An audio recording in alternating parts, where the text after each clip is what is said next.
حضور نے حضرت سیدہ فاطمہ الزہرا رضی اللہ عنہا کا اس سے ذکر کیا تو انہوں نے بزبان خاموشی اپنی رضامندی کا اظہار کیا۔ ایک اور روایت کے مطابق انصار اور مہاجرین کی ایک جماعت نے حضرت علی المرتضیٰ کو حضرت سیدہ فاطمہ کے لیے پیغام بھیجنے کی ترغیب دی۔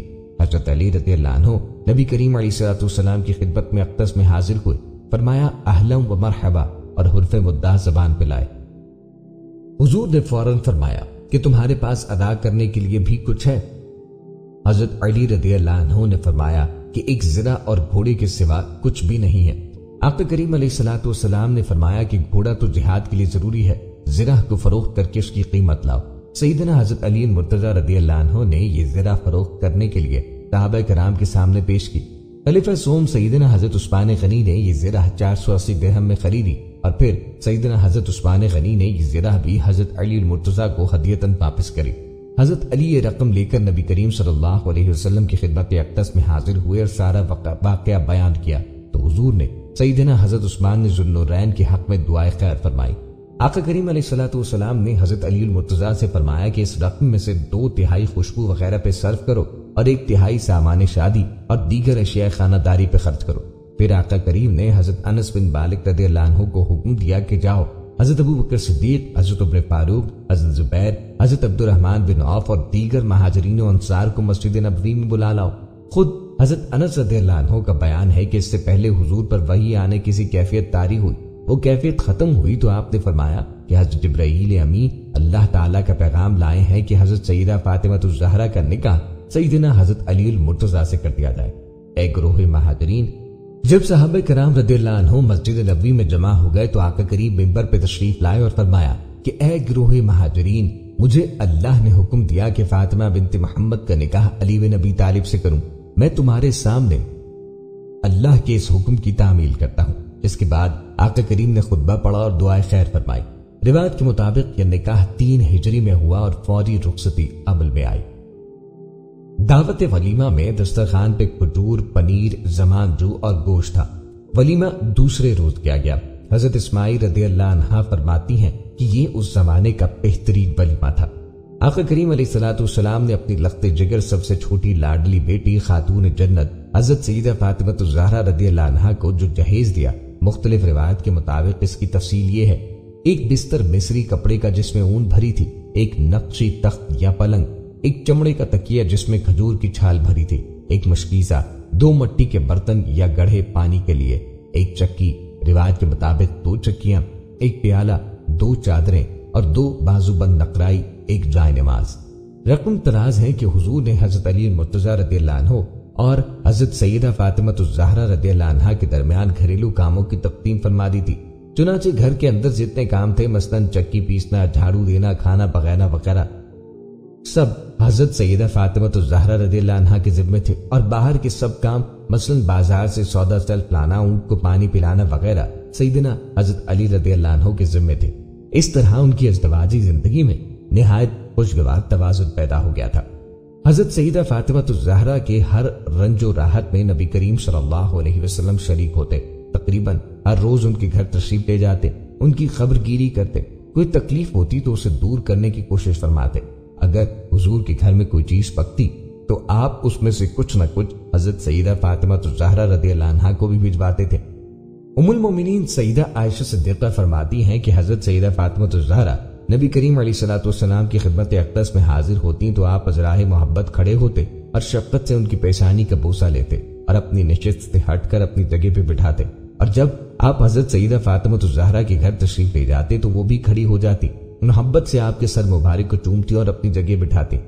ابو داؤد حضور کے غلام حضرت صوبان رضی اللہ عنہ کہتے ہیں کہ حضور جب کسی سفر پہ تشریف لے جاتے تو سب سے آخر میں حضرت سیدہ فاطمہ الزہرا رضی اللہ عنہا سے رخصت ہوتے، اور سفر سے واپسی پر خاندان بھر میں سب سے پہلے حضرت سیدہ فاطمہ الزہرا رضی اللہ عنہا سے ہی ملاقات کرتے اور پھر اپنے گھر تشریف لے جاتے۔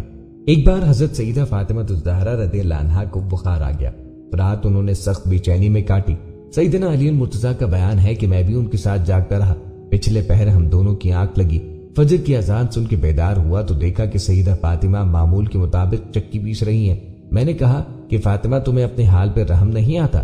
رات بھر تمہیں بخار رہا، صبح اٹھ کر ٹھنڈے پانی سے وضو کیا اور اب چکی پیس رہی ہو، خدا نہ کرے زیادہ بیمار ہو جاؤ۔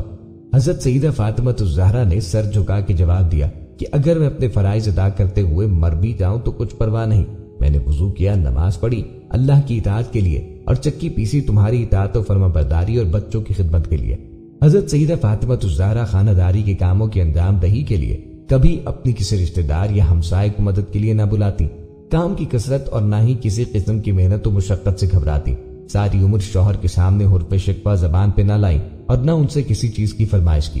حضرت سیدہ فاطمہ الزہرا کو عبادت الہی سے بے انتہا شغف تھا. خوف الہی سے ہر وقت لرزاں اور ترساں رہتی. مسجد نبوی کے پہلو میں گھر تھا. سرور عالم کے ارشادات و مواعظ گھر بیٹھ کے سنا کرتی. ان میں عقوبت اور محاسب آخرت کا ذکر آتا تو ان پہ ایسی رقت طاری ہوتی کہ روتے روتے غش آ جاتا. تلاوت قرآن کرتے وقت عقوبت و عذاب کی آیات آتی تو جسم اتھر پر کپ کپی طاری ہوتی. عبادت کرتے وقت سیدہ فاطمہ کا نورانی چہرہ زعفرانی ہو جاتا، جسم پہ لرزہ طاری ہو جاتا. اللہ کی عبادت، اس کے احکامات کی تعمیل، اس کی رضا جوئی اور سنت نبوی کی پیروی ان کے رگ و ریشے میں سما گئی تھی. وہ دنیا میں رہتے ہوئے اور گھر کے کام کاج کرتے ہوئے بھی ایک اللہ کی ہو کے رہ گئی تھی. اسی لیے حضرت فاطمہ کا لقب بطول پڑ گیا تھا. جہاں خاتون جنت حضرت سیدہ فاطمہ الزہرا سے نبی کریم صلی اللہ علیہ وسلم محبت و شفقت کا معاملہ فرماتے، وہاں آپ جگر گوشہ بطول سیدنا حضرت حسن اور سیدنا حسین سے بھی بے پناہ شفقت و محبت کا اظہار فرماتے. حضور حسنین کریمین کو گود میں اٹھاتے، سینے مبارک پہ کھلاتے، کاندھے پہ بٹھاتے اور کبھی ہونٹوں پہ بوسہ دیتے اور رخسار چومتے. سیدنا حضرت علی المرتضیٰ فرماتے ہیں کہ سیدنا حضرت حسن سینے سے لے کر سر مبارک تک حضور صلی اللہ علیہ وسلم کے مشابہ تھے، اور سیدنا حضرت حسین رضی اللہ عنہ قدموں سے لے کر سینے تک نبی کریم علیہ الصلوۃ والسلام کے مشابہ تھے اور آپ کے حسن و جمال کی عکاسی کرتے. حضرت ابو ایوب انصاری رضی اللہ عنہ فرماتے ہیں کہ ایک روز میں حضور اقدس کی خدمت عالیہ میں حاضر ہوا تو دیکھا کہ حسنین کریمین آقا کریم کے سینے مبارک پہ چڑھے کھیل رہے تھے. میں نے عرض کیا، یا رسول اللہ، کہ آپ ان دونوں سے اس درجے محبت فرماتے ہیں؟ آپ نے جواب میں فرمایا، کیوں نہیں، یہ دونوں دنیا میں میرے پھول ہیں. ایک موقع پر آقا کریم نے ارشاد فرمایا کہ جس نے ان دونوں کو محبوب رکھا اس نے مجھ سے محبت کی، اور جس نے ان دونوں سے بغض رکھا اس نے مجھ سے بغض رکھا. ایک مرتبہ حضور نے سیدنا حضرت حسین کے رونے کی آواز سنی تو آپ نے خاتون جنت حضرت سیدہ فاطمہ الزہرا سے فرمایا کہ تم کو معلوم نہیں کہ ان کا رونا مجھے غمگین کر دیتا ہے. جب جنتی نوجوانوں کے سردار سیدنا حضرت حسین رضی اللہ عنہ پیدا ہوئے، نبی کریم علیہ الصلوۃ والسلام نے ان کے کان میں اذان دی، اپنے پاکیزہ اور مبارک ہاتھوں سے شہد چٹایا، اپنا لعاب مبارک ان کے منہ میں داخل کیا تو بے انتہا خوشی و مسرت کرنے اور سر کے بالوں کے عقیقے کا اظہار کیا، دعائیں دی، حسین نام رکھا. پھر حضرت فاطمہ کو سر کے بالوں کے برابر چاندی خیرات کرنے کی آپ نے تلقین فرمائی. حضرت سیدہ فاطمہ الزہرا کے یہی اوصاف حمیدہ تھے کہ ان کی وفات کے بعد جب کسی نے حضرت علی رضی اللہ عنہ سے پوچھا کہ آپ کے ساتھ حضرت سیدہ فاطمہ الزہرا کا حسن معاشرت کیسا تھا تو حضرت علی رضی اللہ عنہ نے آپ دیدہ ہو کر جواب میں فرمایا، فاطمہ جنت کا ایک ایسا خوشبودار پھول تھا کہ جس کے مرجھانے کے باوجود اس کی خوشبو سے اب تک میرا دماغ معطر ہے. اس نے اپنی زندگی میں مجھے کبھی کسی شکایت کا موقع نہیں دیا. وہ جود و سخا کا پیکر تھی. ایک دفعہ کسی نے حضرت سیدہ فاطمہ سے پوچھا کہ 40 اونٹوں کی زکوٰۃ کیا ہوگی؟ سیدہ فاطمہ نے فرمایا کہ تمہارے لیے صرف ایک اونٹ، اور اگر میرے پاس 40 اونٹوں تو میں سارے ہی راہ خدا میں دے دوں. ایک مرتبہ حضور نے پوچھا، بیٹی عورت کی سب سے اچھی صفت کون سی ہے؟ حضرت سیدہ فاطمہ الزہرا نے جواب میں عرض کیا کہ عورت کی سب سے اعلیٰ خوبی اور صفت یہ ہے کہ نہ وہ کسی غیر مرد کو دیکھے اور نہ ہی کوئی غیر مرد اس کو دیکھے. حضرت سیدہ فاطمہ الزہرا پردے کی نہایت ہی پابند اور حد درجے حیادار تھی. ایک مرتبہ سیدہ فاطمہ الزہرا آقا کریم کی خدمت اقدس میں اس غرض سے حاضر ہوئی کہ آپ سے کوئی لانڈی طلب کریں، لیکن فرط حیا سے دل کی بات زبان پہ نہ لا سکیں اور بغیر کچھ کہے واپس آ گئی. شرم و حیا کی انتہا یہ تھی کہ عورتوں کا جنازے بغیر پردے کے نکلنا پسند نہ تھا. اسی بنا پر اپنی وفات سے پہلے وصیت کی کہ میرے جنازے پہ کھجور کی شاخوں کے ذریعے پردہ ڈالا جائے اور جنازہ رات کے وقت اٹھایا جائے تاکہ اس پہ غیر مردوں کی نظر نہ پڑے. مشہور روایت کے مطابق حضور کے وصال کے 6 ماہ بعد خاتون جنت حضرت سیدہ فاطمہ الزہرا بیمار ہوئی اور چند روز بیمار رہنے کے بعد 3 رمضان المبارک 11 ہجری کو منگل کی شب آپ کا انتقال ہوا. اس وقت آپ کی عمر مبارک علماء نے 28 یا 29 سال بیان کی ہے. سرور کونین حضرت محمد مصطفیٰ صلی اللہ علیہ وسلم کے سفر معراج اور اس میں رونما ہونے والے واقعات و مشاہدات. نبوت کے 13ویں سال جب نبی کریم علیہ الصلوۃ والسلام کی عمر مبارک 56 برس تھی رجب کی 27 تاریخ بدھ کی شب کو یہ واقعہ اس وقت پیش آیا جب آپ اپنی چچا زاد ہمشیر جناب ابو طالب کی دختر اور حضرت علی کرم اللہ وجہہ الکریم کی خواہر حضرت ام ربانی رضی اللہ عنہا کے گھر آرام فرما رہے تھے۔ حضرت مالک بن صعصع رضی اللہ عنہ راوی ہیں کہ نبی کریم صلی اللہ علیہ وسلم نے بتایا کہ میرے پاس ایک فرشتہ آیا، اس نے میرا سینہ چاک کر کے میرا دل باہر نکالا اور اسے ایمان و حکمت سے بھرے ہوئے سونے کے تشت میں رکھ کر آب زمزم سے دھویا، پھر دل اس کی جگہ واپس رکھ دیا۔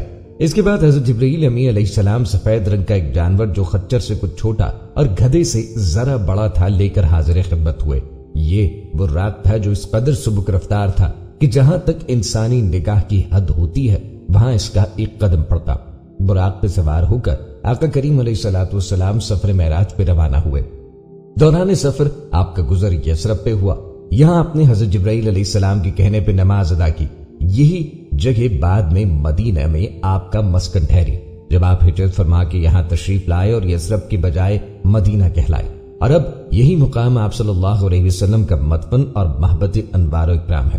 پھر آپ مدین، بیت الحم اور کوہ طور سے بھی گزرے اور ان مقامات پر آپ صلی اللہ علیہ وسلم نے نماز ادا فرمائی۔ مدین اور کوہ طور حضرت موسیٰ علیہ السلام کی نسبت سے اور بیت الحم حضرت عیسیٰ علیہ السلام کا مولد ہونے کی وجہ سے باعث شہرت ہے۔ اس کے بعد آقا کریم علیہ الصلوۃ والسلام بیت المقدس پہنچے اور براق کو اس کھونٹے سے باندھا جس سے انبیاء کرام علیہ السلام اپنی سواریاں باندھا کرتے تھے۔ یہ جگہ باب محمد کہلاتی ہے۔ بیت المقدس مسجد اقصی میں حضرت آدم تا حضرت عیسیٰ علیہ السلام تمام انبیاء اور رسول جمع ہیں۔ حضرت جبرائیل علیہ السلام نے نبی کریم صلی اللہ علیہ وسلم کا ہاتھ پکڑ کر مصلی پہ کھڑا کیا، آپ نے نماز پڑھائی اور نماز کے بعد جب فرشتوں نے حضرت امام الانبیاء جبرائیل علیہ السلام سے پوچھا کہ آپ کے ساتھ یہ کون ہستی ہیں، تو حضرت جبرائیل امی علیہ السلام نے آپ کا تعارف ان الفاظ سے کرایا، یہ محمد الرسول اللہ خاتم النبیین صلی اللہ علیہ وآلہ وسلم ہے۔ گویا معراج کے سفر میں آپ صلی اللہ علیہ وسلم کی ختم نبوت کا اعلان ہو گیا۔ تمام انبیاء اور رسول کا آپ کے پیچھے نماز پڑھنا بھی اس امر کی دلیل ہے کہ آپ کے بعد نبی کوئی نہیں، اگر ہوتا تو بیت المقدس میں صف انبیاء میں شامل ہوتا۔ نماز سے فارغ ہو کر نبی کریم صلی اللہ علیہ وسلم نے تمام انبیاء کرام علیہ السلام سے ملاقات کی۔ اس کے بعد بعض انبیاء نے خود پر ہونے والے انعامات خداوندی کا ذکر کیا۔ حضرت ابراہیم علیہ السلام نے آتش نمرود کے شر سے مفتح ٹھہرنے، دعائے امامت قبول ہونے کا تذکرہ کیا۔ خلیل اللہ ٹھنڈا ہو جانے، کلیم اللہ حضرت موسیٰ علیہ السلام نے تورات کے نزول، فرعون کی ہلاکت و بنی اسرائیل کی آزادی کا لقب پانے کا اعزاز پالان فرمایا۔ حضرت داؤد علیہ السلام نے اپنی گفتگو میں عظیم الشان بادشاہی، زبور کا علم، لوہا نرم ہونا، پہاڑوں اور پرندوں کا لہنے داؤدی سن کر مسحور ہونا بتایا۔ حضرت سلیمان علیہ السلام نے ہوا، جنات کے مسخر ہونے، چرند و پرند کی بولی اور ایسی سلطنت ملنے پہ خدا کا کلمت اللہ شکر ادا کیا جو ان کے بعد کسی کو نہ ملی۔ حضرت عیسیٰ علیہ السلام نے سلسلہ کلام میں خود کے ہونے، حضرت آدم علیہ السلام کے مثل ہونے، بے جان میں روح پھونکنے، جزامی و اندھے کو صحت یاب کر دینے، شیطان مردود سے اپنے اور اپنی والدہ بی بی مریم سلام اللہ تعالی علیہا کے محفوظ ہونے اور انجیل عطا ہونے پر خدا کے احسانات گوائے۔ آخر میں نبی کریم صلی اللہ علیہ وسلم نے اپنی تقریر میں ارشاد فرمایا، آپ سب نے اپنے رب کی حمد و ثنا کی، میں بھی اپنے رب کی تعریف بیان کرتا ہوں۔ تمام تعریفیں اس رب العالمین کے لیے ہیں جس نے مجھے رحمت للعالمین اور تمام لوگوں کے لیے بشیر النذیر بنا کے بھیجا اور مجھ پہ قرآن مجید فرقان حمید نازل فرمایا اور میری امت کو ایسا بنایا کہ وہ رتبے کے اعتبار سے اول بھی ہے اور دنیا میں آنے کے لحاظ سے آخر بھی ہے۔ میرے سینے کو فراخ فرمایا اور میرا بار مجھ سے ہلکا فرمایا اور میرے ذکر کو بلند کر دیا اور مجھے سب کا شروع کرنے والا اور سب کا ختم کرنے والا بنایا۔ آپ صلی اللہ علیہ وسلم کے خطاب کے بعد ابو الانبیاء خلیل اللہ سیدنا حضرت ابراہیم علیہ السلام نے تمام نبیوں کی طرف سے آقا کریم کی فضیلت کا اعتراف کرتے ہوئے ارشاد فرمایا، آپ ان بیان کردہ کمالات کی وجہ سے تمام انبیاء پہ سبقت دے گئے۔ بیت المقدس سے باہر تشریف لانے کے بعد حضرت جبرائیل علیہ السلام نے آپ کی خدمت میں 2 یا 3 پیالے پیش کیے، ایک دودھ کا، دوسرا شہد کا اور تیسرا شراب کا، تو آقا کریم علیہ الصلوۃ والسلام نے دودھ کا پیالہ پسند فرمایا۔ اس انتخاب پہ حضرت جبرائیل علیہ السلام نے فرمایا، آپ نے فطرت کو پسند کیا۔ مسجد حرام سے مسجد اقصی بیت المقدس کا یہ سفر قرآن کریم کی اصطلاح میں رات کے وقت سفر کرنا کے معنی ہے۔ یہ سفر معراج کا پہلا مرحلہ تھا جو مسجد حرام سے شروع ہو کر بیت المقدس تک طے ہوا۔ اس کے بعد سفر کا دوسرا مرحلہ شروع ہوا اور حضرت جبرائیل علیہ السلام